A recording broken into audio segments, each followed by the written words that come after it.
It's great to have you with us again this week as we continue to bring you some awesome cars and trucks that we found in our travels over these past few months.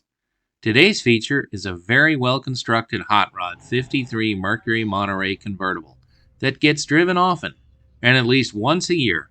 A round trip to and from Minnesota puts a lot of miles on the odometer, with just as many smiles for the owner.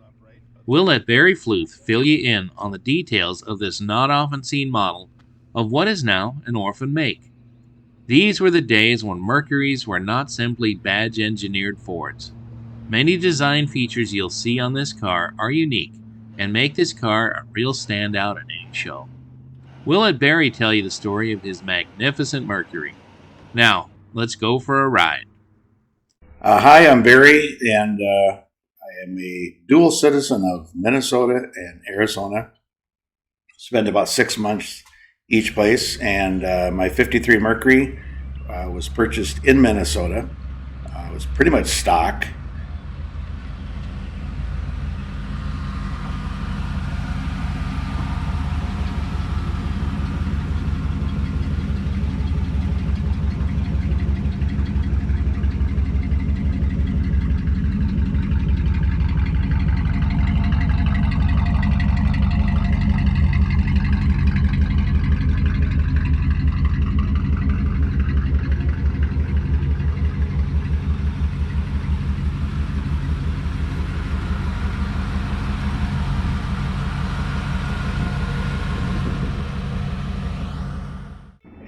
Had a flathead in it and vapor locked. I'd drive it for a little while and it would die.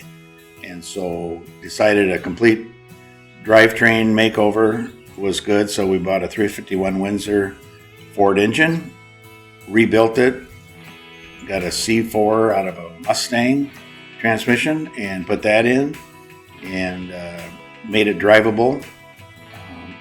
But it still steered like a lumber wagon because it had the original steering in it. So eventually put in a Fat Man front end, independent front suspension, and power steering then, and put in power disc brakes on the front. So the drivetrain is all very, very drivable. In fact, it's so drivable that I drive it back and forth from Arizona to Minnesota every spring. And then in the fall, I drive it back down from Minnesota to Arizona.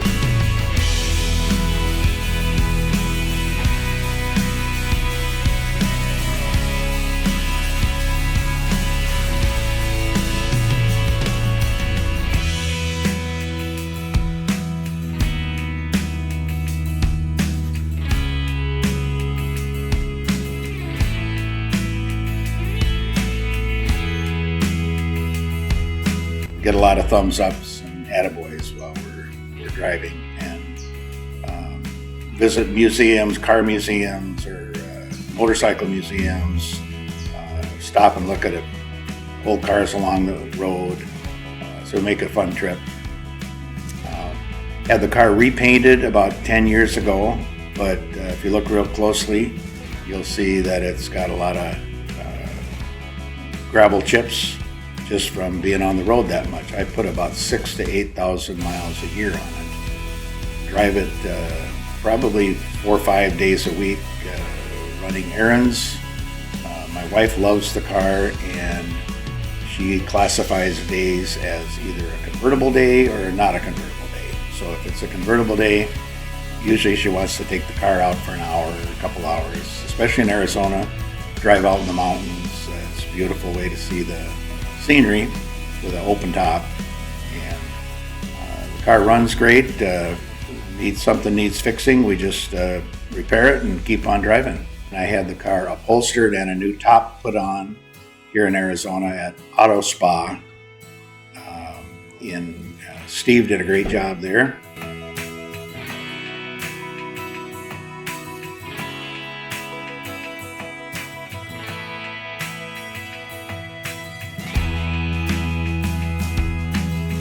Our philosophy is that if the body gets a little beat up, we'll fix it. If there's repairs that need to be made to the drivetrain, we'll fix them.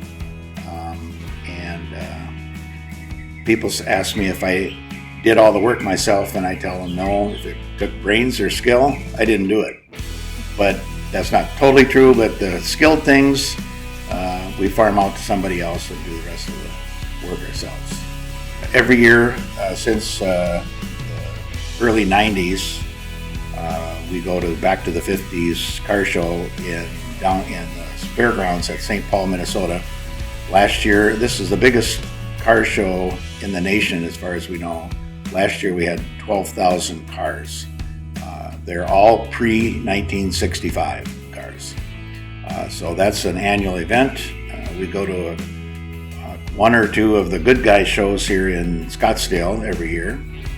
And the one that we like to go to, haven't been yet, is in Del Mar in California. Just because it'd be making out to the coast in the convertible, that's still on the bucket list.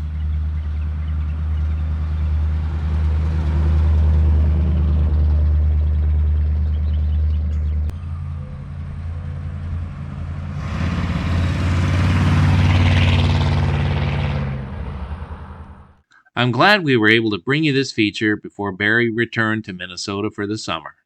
Thanks for making time for us, Barry.